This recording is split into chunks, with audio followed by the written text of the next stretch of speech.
이번 시간에 19년 2월 16일 실시했던 82회 전산회계 1급 시험 기출시험 문제를 풀어보도록 하겠습니다. 먼저 인터넷을 키신 다음에요. 우리 시험 주관하는 사이트로 가보겠습니다. 검색어에다 그냥 제가 전산 세무회계 이렇게 치시면 전산의 세무 회계 자격시험이라는 곳을 안내해 줄 겁니다. 거기로 가셔서 요 사이트로 들어가신 다음에 여러분이 회원 가입을 했으면 로그인을 해 주십시오. 로그인을 해야 기출문제를 다운받을 수 있어서 로그인을 하신 다음에 우측 상단에 보시면 이렇게 기출문제라고 되어 있는 코너가 있을 겁니다. 메뉴가. 그래서 기출문제를 클릭하시면 기출문제 여기 다 제공되어 있습니다. 자, 저희가 지금 풀어볼 건요. 여기 82회 전산회계 1급에서 이렇게 옆에 보시면 디스켓 같은 모양이 있으시죠? 이 디스켓을 클릭하셔서 열기 하셔도 되고 뭐 다른 곳에 저장하셔도 상관은 없습니다. 열기를 누르신 저는 그냥 열기를 했습니다. 그 다음에 이게 압축되어 있는 거기 때문에 압축을 푸셔야 됩니다. 그래서 여기 왼쪽 상단에 보시면 저 압축 풀기라고 되어 있죠? 여러분 저는 R집이 깔려 있어서 이 R집 로 풀리는 건데 뭐 R집이 아니시면 어떻거든 다 R집 푸는 프로그램들이 다 있으실 겁니다. 여러분 컴퓨터에. 그래서 압축을 풀어주시고 압축이 풀리시면 이렇게 압축이 풀린 게 보이실 겁니다. 그러면 여기서요 여기 설치는 이렇게라고 써 있는 파일이 하나 있을 겁니다. 설치는 이렇게를 클릭해 주시면 여기 들어가 있는 거 들어오시면 여기 첫 페이지 하단 쪽에 여기 샘플 수험 번호하고 감독관 확인 번호가 필요해서 이걸 보셔야 됩니다. 그 다음에 여기 설치는 이렇게 마시고 그 다음에 여기 밑에 보시면 전산회계 1급 A형, B형 답안이 있죠. A형, B형 문제는 똑같은데 컨닝을 방지하기 위해서 문제가 조금 순서가 다르게 구성되어 있는 겁니다. 그러니까 사실은 똑같습니다. 그 다음에 이건 맨 마지막 건 이제 말 그대로 답안지입니다. 근데 여러분 연습하실 땐 요 답안지를 출력해서 연습하지 마시고요. 문제지 가지고 연습을 하십시오. 답안지는 밑에 답이 다 달려있기 때문에 아마 보시면 공부하시는데 여러분 자꾸 이게 방해가 됩니다. 자꾸 눈이 답에 가기 때문에. 그래서 요 A형이라고 되어 있는 거 있죠? 이걸 클릭하셔서 출력하시면 문제지입니다.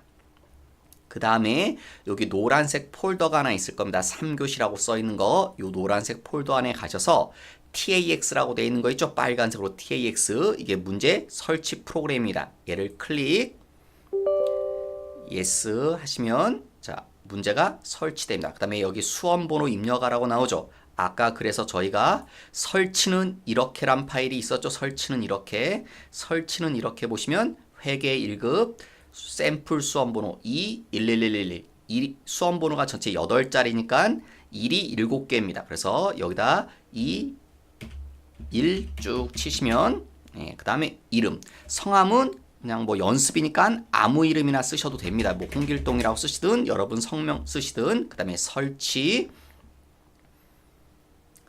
클릭하시면 이렇게 설치되죠. 자, 그러면 시험 볼 때도 실제 이럴 겁니다. 그 다음에 여기 A형이냐 B형이냐 시험장 가시면 여러분이 문제지를 A형 받으시는 분도 있고 B형 받으시는 분도 있습니다.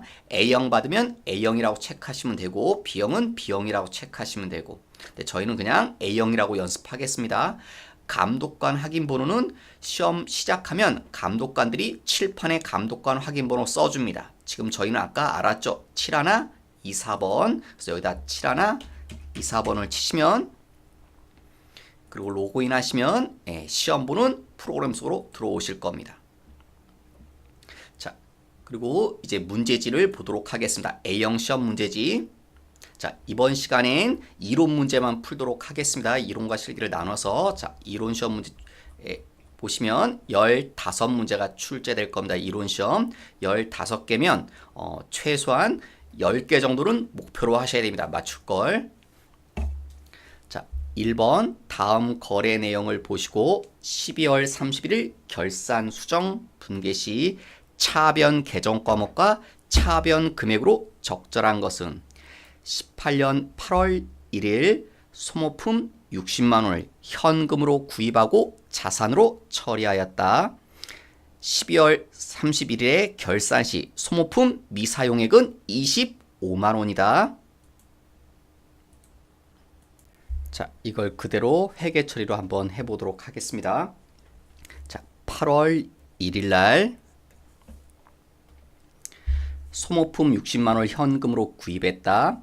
돈 주고 샀죠? 자, 대변이 현, 금이 돼야겠죠? 돈이 나가야 될 테니까 이제 60만 원. 그 다음 차변은요? 소모품으로 했다는 거죠. 60만 원. 왜요? 뭐로 회계 처리했대요? 자산으로. 여러분 할 때 소모품이라는 계정 과목이 있고 비슷하지만 전혀 다릅니다. 의미가 소모품 B라는 게 있습니다. 소모품은 미사용입니다. 아직 쓰지 않은 상태고 소모품 B는 썼다는 전자의 소모품 B가 되는 겁니다. 사용했다는 게. 그래서 소모품은요. 자산입니다. 아직 내가 쓰지 않았기 때문에 자산으로 가지고 있고 소모품 B는 사용했기 때문에 비용이라는 겁니다. 그래서 지금 자산이기 때문에 소모품으로 했습니다. 그런데 시간이 지나서 12월 31일 날 돼서 봤더니 내가 뭐라고요? 사용하지 않은 건 25만 원밖에 없다. 그럼 얼마치는 썼다는 소리입니까? 35만 원치는 사용이 됐다는 거죠. 그러면 이 소모품은 뭐라고요? 미사용. 그러니까 사용하지 않은 게 60만 원인데 60만 원이 아니라 25만 원만 돼야 되죠. 그러니까 이게 25만 원이 돼야 되니까 얘가 감소되셔야겠죠. 반대편 가면 감소되죠. 얼마요? 소모품 35만 원이 줄어들면 25만 원만 남겠죠. 여기 있는 것처럼. 그리고 차변은 뭐가 됩니까? 사용됐다는 소리죠. 이게 사용되면 그걸 뭐라고 불러요? 소모품 B 35만 원. 이런 식으로 회계 처리가 되실 겁니다. 그러면 차변 계정 과목과 차변 금액으로 적절한 것 12월 30일자의 차변 계정 과목은 소모품 B가 될 거고 금액은 35만 원. 그래서 정답은 4번이 되겠네요. 2번 현금 및 현금성 자산으로 구별할 수 없는 것. 현금 및 현금성 자산은요. 지금 당장 현금인 것들, 그 다음에 지금 당장 현금은 아니지만 조만간 현금으로 처리될 수 있는 것들. 그게 현금 및 현금성 자산입니다. 자, 보통 예금. 내 수중에 현금은 없죠. 그런데 여러분 생각해 보십시오. 내 주머니 속에 돈이 없어도 어디에? 통장에 돈이 있으면 별로 돈 걱정하지 않죠. 주머니 속에 돈 없으면 돈 필요하면 은행 가서 찾으면 되죠. 요즘은 뭐 편의점 가서 자동 지급기로도 얼마든지 쉽게 찾을 수 있죠. 그래서 보통 예금도 뭐다? 현금 및 현금성 자산에 포함되죠. 우편한 증서, 우체국 가면 있습니다. 우편환이라는 거.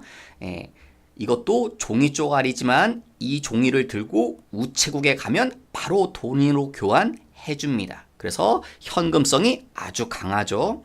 자기합 수표, 우리 수표는 다 현금 취급하죠. 그래서 아닌 건 4번 정기 적금입니다. 그래서 4번이 정답입니다. 정기 적금은 은행에 돈이 있지만 내 맘대로 쉽게 찾을 수는 없죠. 보통 예금처럼 쉽게 찾을 수 있는 게 아니잖아요. 이건 계약이 돼 있기 때문에 그 만기까지 기다리셔야 되죠. 그래서 정기 적금은 현금 및 형성 자산이 아닙니다. 그 다음 3번 유가증권에 대한 설명으로 틀린 것은 채무증권. 채무증권이 뭡니까? 채권을 얘기하는 거죠. 채무채권, 국채, 공채, 사채 이런 것들 취득할 때 이런 이름으로 쓴다는 거. 여러분 유가증권의 계정 과목은 몇 개입니까? 4개죠. 단기 매매증권, 매도 가능증권, 만기 보유증권, 지분법 적용 투자주식 이런 4가지 계정 과목을 쓸 수 있습니다. 그런데 채무증권은요. 채무증권을 샀을 땐 4가지 이름 중에 하나는 쓸 수가 없죠. 어떤 이름은 불가능할까요, 여러분? 얘는 불가능하죠. 왜 불가능합니까? 지분법 적용 투자 주식. 주식을 샀을 때 이런 이름을 쓸 수 있기 때문에 채권을 샀을 때는 지분법 적용 투자 주식이라는 이름은 쓸 수가 없죠. 그러니까 네 가지 중에 세 가지만 가능하네요. 맞나요? 그래서 1번은 맞는 표현이 되겠네요. 2번 단기 매매증권 및 만기 보유증권은 원칙적으로 공정 가치로 평가한다. 2번이 잘못됐네요. 자, 결산 때 우리 평가를 하는데 단기 매매증권은 뭐로 평가합니까? 공정 가치로 평가한다. 그러니까 이건 맞습니다. 그 다음에 매도 가능증권은요. 매도 가능증권은 원칙적으로 공정 가치로 합니다. 그런데 이 공정 가치를 모를 수 있습니다. 매도 가능증권. 그럴 땐 원가로 평가하는 거죠. 그러니까 원칙은 공정 가치지만 공정 가치를 모를 땐 원가법을 쓸 수 있습니다. 그 다음 만기 보유증권은 상각 후 원가로 평가하죠. 사실 엄밀히 말하면 평가는 아니지만 상각 후 원가로 합니다. 그래서 제가 요 말이 조금 어려우시면 이렇게라도 알아두려고 했습니다. 뭐라고? 만기 보유증권은 공정가치로 평가하지 않는다는 거. 시험은 이 용어 자체가 중요한 게 아니라서 만기 보유증권은 공정가치로 하지 않습니다. 그래서 2번은 얘 때문에 잘못된 거죠. 만기 보유증권은 공정가치로 평가하지 않기 때문에 그래서 2번이 잘못된 표현입니다. 3번도 볼까요? 단기 매매증권이 시장성을 상실하면 매도 가능증권으로 분류한다. 맞네요. 왜? 단기 매매증권은 이름 그대로 단기적으로 짧은 시간만 매매, 샀다 팔았다 이렇게 해야 됩니다. 내가. 그러니까 사가지고 얼마 안 갖고 있다가 또 팔고 이런 게 단기 매매증권인데 시장성을 상실하면 사고 파는 게 힘들어지죠. 그러니까 더 이상 단기 매매증권으로 할 수 없다는 겁니다. 그러니까 단기 매매증권으로 할 수 없으니까 이름을 매도 가능증권으로 다시 바꿔줘야 된다는 소리입니다. 4번 채무증권을 만기까지 보유할 의도와 능력이 있을 때 쓰는 이름이 뭐다? 그래서 만기 보유증권입니다. 내가 말 그대로 끝까지 갖고 있을 의도, 뜻이 있어야 되고요. 그 다음에 그런 능력도 있어야 되죠. 돈 없는 사람이 저걸 돈도 없는데 계속 손에 들고 있을 수는 없겠죠. 돈이 부족하면 중간에 내다 팔아버리겠죠. 그래서 의도와 능력이 있어야 만기 보유증권이라고 한다는 거. 4번도 맞는 표현이네요. 4번 재고 자산의 수량을 파악하는 방법. 수량, 양을 재는 거죠. 두 가지죠. 뭡니까? 하나는 계속 기록법, 또 하나는요. 실지 재고 조사법. 요 두 가지 실사법이라고 하는 것, 계속기록법, 실사법. 이게 수량을 알아보는 방법이죠. 요 두 가지. 그럼 나머지는요. 나머지 개별법, 선의사업주법, 후입, 선출법, 또 뭐 이동평균법, 총평균법 이런 방법들은 뭘 알아보는 겁니까? 단가. 하나당 얼마짜리냐 그걸 알아보는 거죠. 가격을 알아보는 방법들이죠. 개별법, 선입법, 후입, 선출법은. 그래서 정답은 다하고 마가 들어가 있는 3번이 정답입니다. 다음 5번 유동부채 금액은 얼마인가? 유동부채. 자, 매입 채무. 매입 채무가 뭡니까? 매입 채무가 요 두 가지를 합친 거죠. 외상 매입금, 또 하나요. 지급, 이런 것들이 매입, 유동, 매입 채무죠. 그래서 매입 채무는 유동 부채가 맞네요. 그 다음 예수금, 유동 부채, 단기 차입금, 유동 부채, 장기 미지급금, 장기란 말이 붙어 있죠. 비유동, 길죠. 그래서 이건 비유동 부채입니다. 그래서 유동부채는 몇 개? 세 가지입니다. 그래서 130만 원 플러스 60만 원 플러스 24만 원. 다 더하시면 얼마가 나옵니까? 600만 원이네요. 죄송합니다. 130, 24만 원, 600. 그러면요. 답은 754만 원이 되겠죠. 3번이 정답이죠. 그런데 5번 문제를 나는 잘 모르겠다. 뭐가 유동부채인지 잘 모르겠다고 할 땐 어떻게 풉니까? 자, 제가 여기 가서 뭘 활용하라고요? 계정 과목 및 적요 등록을 눌러서 F2. 그럼 창이 뜨죠? 자, 먼저 매입 채무. 그러면 매입 채무가 뭐 뭔지 아셔야 된다고 그랬죠? 외상 매입금과 지급 업무 두 가지가 매입 채무다. 그러면 매입 채무라고 치면 안 나올 겁니다. 매입 채무가 통합 계정 과목이기 때문에 찾지 못한다고 뜨죠. 그래서 매입 채무의 대표적인 게 누구다? 외상 매입금. 찾아보시면 251번이죠. 코드 번호가. 그럼 왼쪽을 쳐다보시면 251번이 요 사이에 있죠. 그래서 매입 채무는 유동 부채가 된다는 거 알 수 있습니다. 똑같은 방식으로 나머지도 알아보면 됩니다. 또요. 수금. 254번 왼쪽을 쳐다보시면 유동 부채 범위 안에 들어가죠. 그래서 유동 부채 되는 거. 그다음 또 단기 차입금. 코드 번호 260번 왼쪽을 쳐다보시면 260번은 역시 유동 부채. 마지막으로 장기 미지급금. 코드 번호가 297번. 297번은 비유동 부채 속에 들어가는 번호네요. 왼쪽을 쳐다보시면. 그러니까 장기 미지급금은 비유동 부채라는 거, 유동 부채가 아니라는 거 확인할 수 있죠. 그러니까 여러분이 알 수 있으면 그냥 문제 보시고 구성하셔도 되는데 모르면 컴퓨터의 도움을 받아서 이렇게 푸셔도 됩니다. 6번 손익계산서에 미치는 영향으로 옳지 않은 것. 영업사원의 핸드폰 요금. 자, 이건 뭘 물어보는 겁니까? 손익계산서. 그럼 손익계산서 구조가 머릿속에 좀 떠오르셔야 됩니다. 손익계산서 구조가 뭡니까?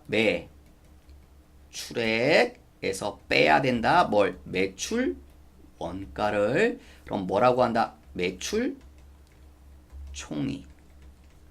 여기서 뭘 뺍니까? 다시 판관비를 빼주면 이게 영업이익이다. 그 다음 이 영업이익에다 더해주죠. 뭘? 영업의 수익을 더하고 영업의 비용을 빼줍니다. 그럼 뭐가 됩니까? 이걸 법인세, 차감전, 순이익. 마지막으로 하나 더 빼주죠. 뭘? 법인세를 빼주면 그게 뭐가 되네요? 단기 순이익이 되는 거죠. 이 구조 머릿속에 있어야 됩니다. 최소한요, 이게 길다고 생각하시는 분들은 여기까지라도 알아두셔야 됩니다. 뭐까지? 영업이익이 계산되는 구조까지도 알아야 됩니다. 여기까지라면 그렇게 많지 않죠, 여러분. 끝까지 다 알아두시면 좋지만 모르겠다? 이 정도라도 알아두셔야 됩니다. 반드시. 이게 뭘 물어보냐? 영업사원의 핸드폰 요금. 이게 뭐라는 겁니까? 이게 판관비죠. 영업부 사무실의 감가상각비 판관비 800번대. 장애인 단체 기부금. 이게 뭔가요? 디귿이. 이건 영업의 비용이네요. 그러니까 이 6번 문제는 판관비인지 영업의 비용인지 구별하는 겁니다. 800번대인지 900번대인지. 여러분 800번대하고 900번대의 차이점은 이렇게 생각하셔도 됩니다. 800번대 판관비는 사업을 하려면 반드시 쓸 수밖에 없는 비용들이 판관비입니다. 그런데 영업의 비용은요. 영업 외 회사를 운영하는데 반드시 쓸 필요가 없는 것들이 영업의 비용 속에 들어갑니다.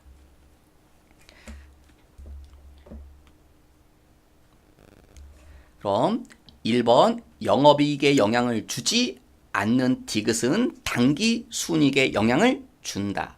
1번 맞나요? 네. 디귿은 영업의 비용 기부금 이걸 얘기하고 있죠. 그래서 영업의 비용이기 때문에 영업의 비용 이 속에 들어가는 거기 때문에 영업이익에는 영향을 주지 않죠. 이 속에 들어가야 되니까. 그렇지만 이 속에 들어가도 단기순이익 계산하는 데는 반영이 돼야 되죠. 그래서 1번은 맞는 말이고 2번은요. 영업의 비용은 니은과 디귿이다. 아니래매요. 누구만? 디귿만이잖아요. 그러니까 2번이 잘못됐네요. 3번은 기역, 니은은 다 뭐예요? 판관비. 맞네요. 4번은 기역, 니은의 합계액은 둘 다 뭐니까? 판관비니까 이 속에 들어가야 되는 거죠. 판관비니까. 그러니까 영업이익에 영향을 줍니까? 안 줍니까? 줄 수밖에 없죠. 기역, 니은 다 판관비니까. 여기에도 영향을 주고 영업이익에 영향을 받으면 당연히 아래도 계속 영향을 받으니까 단기순이익에도 영향을 주겠죠. 그래서 4번도 맞는 표현이네요. 그 다음 7번 감가상각 회계 처리 대상에 해당하지 않는 것은 여러분 자 감가상각 자산 자 우리 유형 자산은 감가상각을 해야 되는데 유형 자산이 뭐뭐 있나요? 토지, 건물, 기계, 차량, 비품 이런 것들이죠. 그런데 이런 것들은 감가상각을 하죠. 근데 누구는 토지는 뭐라고 합니까? 비상각 자산이라고. 왜 비상각이란 말이 비가 아닐 비자거든요. 그러니까 상각할 수 없는 자산이 토지입니다. 땅. 여러분 비상각 자산 뭐뭐 있나요? 크게 시험에 나올 만한 건 토지하고요. 얘도 할 수 없습니다. 건설, 중인, 자산 이런 것들은 감가상각을 할 수 없습니다. 이유는요. 토지는 왜 감가상각을 못하냐면 토지는 내용 연수가 무한대입니다. 땅은 영원히 쓸 수 있어요. 조금 그냥 약간 편법적으로 이해하시려면 여러분 건물이나 기계는 시간이 지나면 가치가 어떻게 됩니까? 중고로 떨어지죠. 근데 여러분 땅은요. 시간 지나면 땅값은 오히려 오르죠. 그래서 토지는 감가상각을 하지 않습니다. 그 다음 건설 중인 자산도 감가상각하지 않는 이유는요. 감가상각은 내가 사용이 준비가 돼야 됩니다. 사용할 수 있는 상태가 돼야 감가상각을 할 수 있는데 건설 중이라는 말은 아직 다 만들질 못했기 때문에 내가 사용할 수 있는 준비가 되지 않았죠. 그래서 건설 중인 자산도 상각할 수 없는 겁니다. 그럼 정답은 1번이 되겠네요. 토지. 8번 자본에 대한 설명 중 잘못된 것은 자본금은 우선주, 보통주. 여러분 자본금은 딱 두 가지밖에 없습니다. 우선주, 보통주. 그 다음 자본금은 오직 발행가가 아니라 액면가로 하시는 겁니다. 자본금은 액면가라고. 그래서 자본금 가지고 시험 나올 때는 이걸 가지고 많이 장난칩니다. 자본금은 무조건 액면가로 하는 겁니다. 그래서 1번이 정답입니다. 잘못된 표현. 여러분 혹시 보기 2번, 보기 3번, 보기 2번이나 보기 4번 같은 거는 확인할 수 있죠. 난 잘 모르겠다고. 왜? 여기 이 화면 또 얘기하는 거죠. 여기 들어가 보시면 여기 있죠. 그럼 여기 화면 들어오시면 여기 뒤에 자산으로 끝나는 말이 몇 개 있습니까? 6개. 그래서 자산은 6가지, 부채는 2가지. 그 다음 여기 자본금부터 이익잉여까지가 자본이죠. 그래서 자본은 총 5가지죠. 그래서 보기 4번이 맞다는 거 알 수 있죠. 자본은 자본금, 자본잉여금, 자본조정, 기타 포괄손익, 이익잉여금 이렇게 구성되어 있다. 4번은 맞다는 거 확인되죠. 2번은요. 잉여금은 딱 2개로 끝나죠. 자본잉여금하고 이익잉여금. 그래서 보기 2번도 맞다는 거 알 수 있네요. 그 다음 보기 3번은요. 주식을 발행하게 되면 할증 발행을 하든 액면 발행을 하든 할인 발행을 하든 뭐는 일정하다. 자본금은 동일하다. 왜 동일하게 되냐면요. 1번하고 일맥상통하는 말입니다. 이게 동일한 이유는 자본금은 액면가로 하기 때문에 액면가는 다 똑같죠. 여러분 이런 거잖아요. 이렇게 주식이 있으면 10,000원짜리. 회사가 이 10,000원짜리 주식을 주고 돈을 얼마 받으면 10,000원 받으면 액면 발행이죠. 이게 똑같은 거. 그 다음에 돈을 얼마 받으면 9,000원 받으면 덜 받았죠. 할인 발행. 많이 받으면 15,000원 받았다. 할증 발행이죠. 받는 돈은 다 달라지죠. 이게 액면 발행, 할인 발행, 할증 발행인데 자본금은 뭐로 한다? 액면가. 액면가는 여기 인쇄되어 있는 금액이니까 10,000원으로 어떻게 하든 인쇄되어 있는 숫자는 안 달라지잖아요. 그러니까 자본금은 동일할 수밖에 없는 거죠. 그 다음 9번 원가에 대한 설명 중 틀린 것은 원가회계 문제의 원가는 추적 가능성에 따라 통제 가능원가, 통제 가능. 1번이 잘못됐죠. 여러분 1번 잘 나오죠. 추적 가능성에 따라 어떻게 원가는 분류합니까? 직접비, 직접원가, 간접비. 추적 불가능한 거 간접원가로 분류하는 거죠. 1번이 분류가 잘못되어 있죠. 2번도 중요한 겁니다, 여러분. 2번 꼭 아셔야 되죠. 2번에 얽힌 얘기는 이렇게 알아두신 것. 총 변동비 비례 단위당 변동비는요 일정. 그 다음 총 고정비 일정. 단위당 고정비 반비례. 자, 그래서 2번 보시면요. 단위당 변동비는 뭐다? 일정. 맞죠? 단위당 고정비는 감소. 여러분 요 앞에 뭐요?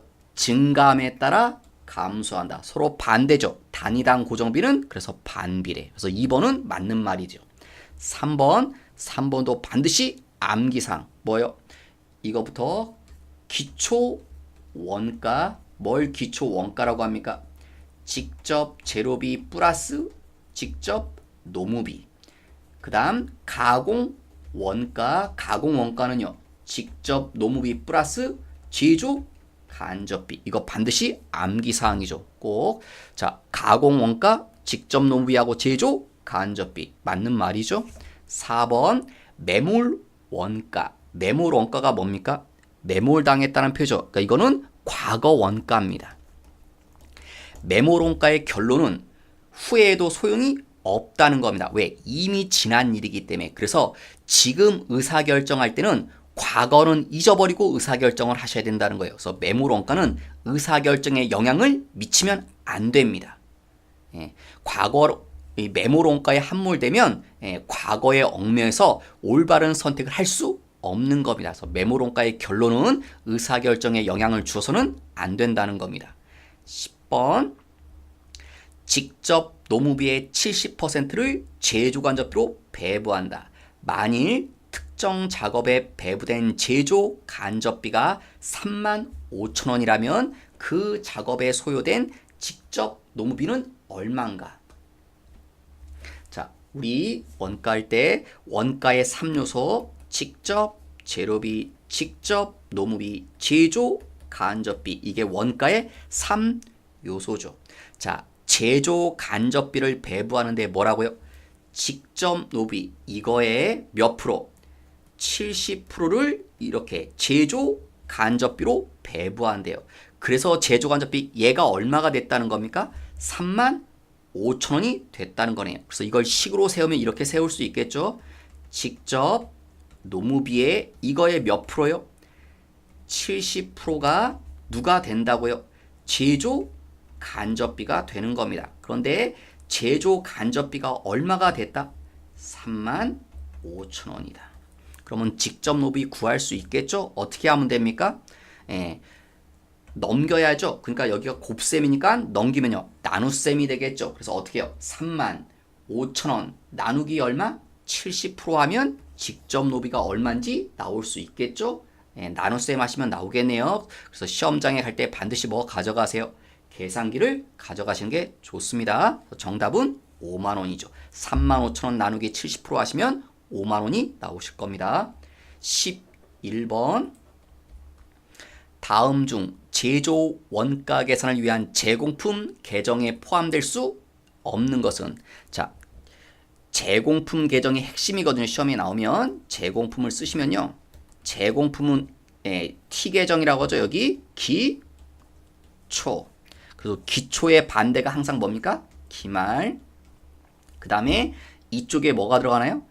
직접 재료비, 직접 노무비, 제조 간접비.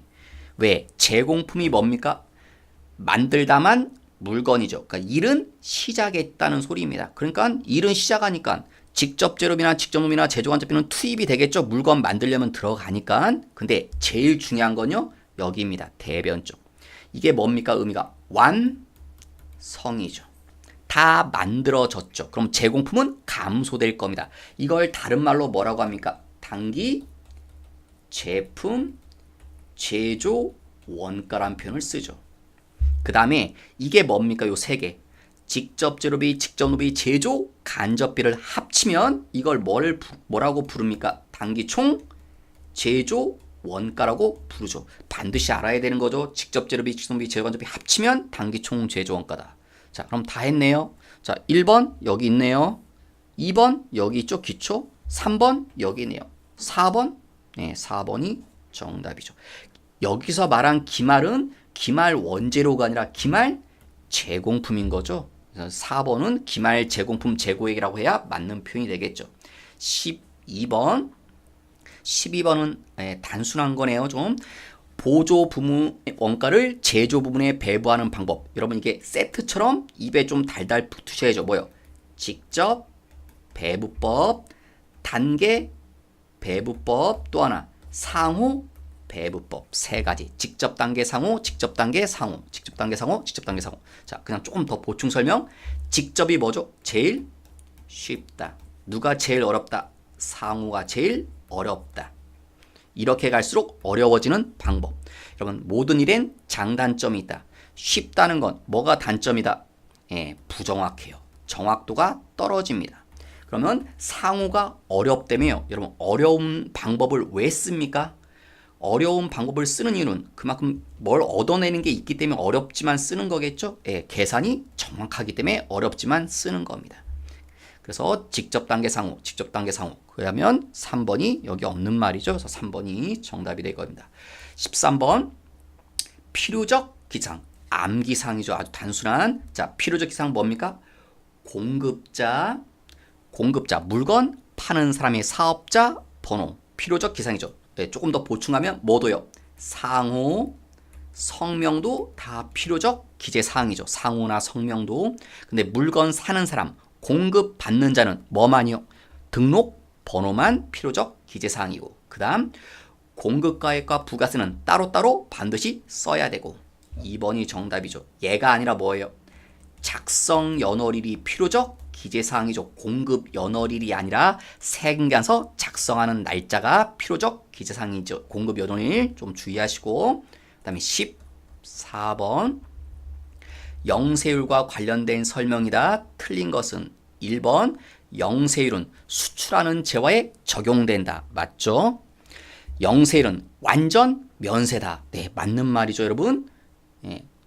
이거랑 구별하실 거. 그래서 시험에 잘 나오는 게 뭐예요? 이거 얘기할 때 면세는 비교할게. 면세는 완전 면세입니까? 불완전 면세입니까? 불완전 면세라고 하는 거죠. 면세를 완전 면세라고 하면 오답입니다. 영세율이 완전 면세고. 그 다음에 3번이 정답이네요.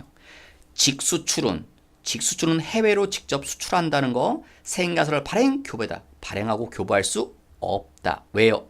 세금 계산서는 우리나라에서만 통용되는 겁니다. 미국에서는 미국에서 쓰는 세금계산서가 따로 있고요. 각 나라별로 세금계산서에 준하는 게 다 따로 있습니다. 그 나라별로 통용되는 거기 때문에 국가가 다르면 서로 세금계산서를 주고받을 수 없습니다. 여러분 세금계산서 혹시 보신 분들은 알겠지만 세금계산서가 뭐로 써 있습니까? 한글로 써 있습니다. 근데 만약에 우리가 미국에 수출한다고 미국 회사에 세금계산서를 발행해주면 그 사람들이 그거 받아보고 어떻게 할까요? 해석도 못할 겁니다. 한글을 모르니까. 그러니까 그거 받으면 아마 휴지통에 버려버릴 겁니다. 그래서 세금계산서는 그 나라 안에서 통용되기 때문에 이렇게 해외하고 거래할 때는, 외국하고 거래할 때는 세금계산서를 주고받을 수 없는 겁니다. 그 다음에 영세율은 소비지국 과세 원칙이다. 그래서 수입할 때, 소비하는 나라가 수입국이 되죠. 그래서 수입할 때 부가세를 물리기 때문에 수출할 때는 부가세를 안 내게 하기 위해서 영세율을 적용해 주는 거죠. 영세율이 되면 세금이 제로가 나오잖아요. 그러니까 수출할 때는 영세율을 적용하는 이유가 수출할 때는 부가세를 안 내게 하기 위해서, 수입할 때 부가세를 내게 하겠다. 이게 국가들이 모여서 약속한 겁니다. 그 다음 15번 폐업하였다. 폐업 시 자산 보유 내역은, 이건 뭡니까? 이걸 뭐라고 하냐면, 여러분 우리 이거 혹시 부가세에서 간주, 공급, 용어래도 일단 꼭 외우시라고 했습니다. 네 개가 뭡니까? 하나가 자가 공급, 두 번째 개인적 공급, 세 번째 사업상 증여, 네 번째 폐업 시 잔존 재화. 요 네 가지가 간주 공급이었죠. 근데 지금 이 네 가지 중에 뭐 해당됩니까? 폐업 시 잔존 재화입니다. 폐업했는데 말 그대로 잔존, 남아있는 거다. 재화가. 그러니까 문 닫았는데요.